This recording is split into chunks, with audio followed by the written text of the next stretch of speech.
Is it just me, or do you also feel downcast when nobody shares your post? On this Mark Zuckerberg's internet, that hashtags no longer work. Sometimes I remember as far back as 2019, 2020, you could create a post, put the right hashtags, and your post will reach people organically. But in this day and age, any post you post, if they don't share it, it's gone. Like it's gone. It will only take the grace of God to pull it from the bottom. So it is so demoralizing when you make posts and they don't get shared. I don't know if it's just me that has this feeling, but I would like to address that today.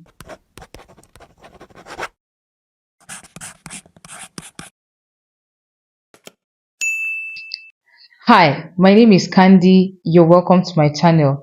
I make videos on beauty, content creation, vlogs, and lifestyle, and any other thing I find interesting. So, in today's video, we shall be addressing why people do not share our posts. If you're like me and you've been wondering the same thing, let's break this down. One of the worst feelings that I get is when I make a post and nobody seems to care. And I've had so much of a thought process before even creating that video. I mean, I have a notepad where I plan my content. I write my script. Sometimes I can't even sleep because I'm just thinking of that post. I do research, I check other videos, I just try to articulate my thoughts in a way that I feel can be helpful for people. But the thing is, when I post, I probably see like 2 views, 3 views, or 4 views.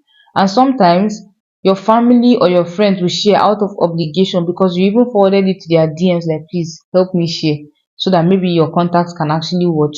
So people are sharing out of obligation and not out of I like this, it was helpful, and they shared. You would even notice that sometimes your friends, families, people close to you would be sharing stuff about celebrities, trendy content, and you'd be like, you don't even know this celebrity. So why are you posting this person? Why are you not posting me that you know? You just wonder, you wonder. But I think this is what people look out for when they share posts. When you see posts, or these are some things you can ponder on. Is the post funny?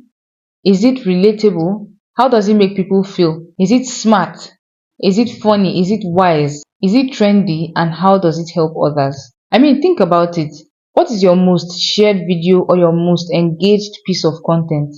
For me, it is usually when I make comparative videos where I compare two different things side by side, or when I post relatable content. Sometimes I don't even know it's relatable, but when I post something straight from my heart, a thought I was having, a random thought, I could just post it and I would see a lot of people reposting it because they probably felt the same way but couldn't find the words to articulate their thoughts. And when you just said it, you said their minds.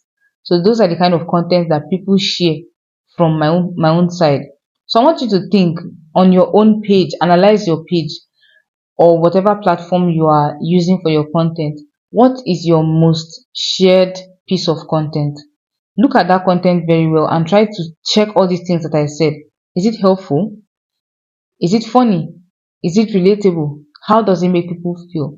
And is it trendy? Maybe you're a creator that creates really valuable, helpful, informative content, and you find that people seem to enjoy gossip content and trendy content from celebrities instead.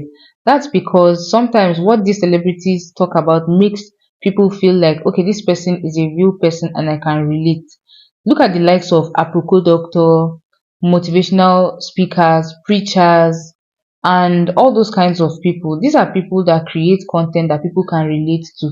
When doctors make content, they try to advise you on your health. I mean, every single person has all these organs that doctors are talking about. So you would be interested to see this thing I'm eating, how does it damage my organs? This is helpful content, this is informative content, this is shareable content. You'll be like, me, I know someone that I can share this thing to. Or if you're in the bad habit of, oh, we all drink water a lot, and the doctor says drinking too much water is bad for you. You now share it for that your friend that drinks like 7 gallons of water daily. Do you get what I'm saying? And preachers always make content that are moving. When they create their content, they try to get you to see the spiritual part of things. And when you see these kind of things, they get you to think, reevaluate your life, and it sucks you in, gets you to keep watching, and you might even feel like you need to send this to someone because that transformation that you felt, you want someone else to feel it. Do you get? So I want to give you a few examples that will help you to evaluate your content the next time you create it. There are people who create memes. Those people create relatable stuff that when they say something funny and you find funny, you can share for the sake of, you found it funny, you feel like other people would find it funny as well. And sometimes there are people who even specialize in creating corporate memes. They create memes that are about the workplace, funny stuff that we all think in our head but we don't dare say, and someone makes a meme about it. We would repost because we found it funny, or would share it to our friends who are also people who work in the corporate world, because we found it funny or we found it relatable. There are some kinds of content that you create that when people share, it makes them feel like they are smart. It makes them feel like they are funny. Like when I post something and I add my thoughts to it, someone else will be like, oh, my thoughts exactly. I wonder why people don't feel this way about so and so thing anymore. It just makes you yourself, the sharer, feel smart. And the person who watches it also think, you might be smart, or it would be something that relates to their real life as well. Now the main point of making this video, which I'm going to use to round up, is to tell you about the idea of emotional marketing. That is what people are doing with their posts. That is what gets people to share. We are all chasing feelings. I think this is a saying I heard from a movie or something, but now I believe it. We are chasing feelings because we post something or we repost something because of how it makes us feel.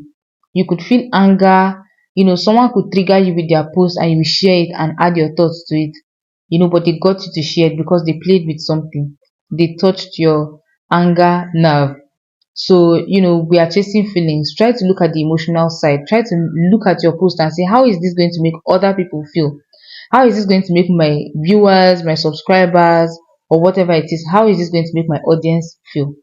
So think about that the next time you make a post. And hopefully you get a lot more shares than the last time you posted something. If you learned something in this video, please comment down below what you learned. If you're not sure what to comment, you can just write helpful in the comment section.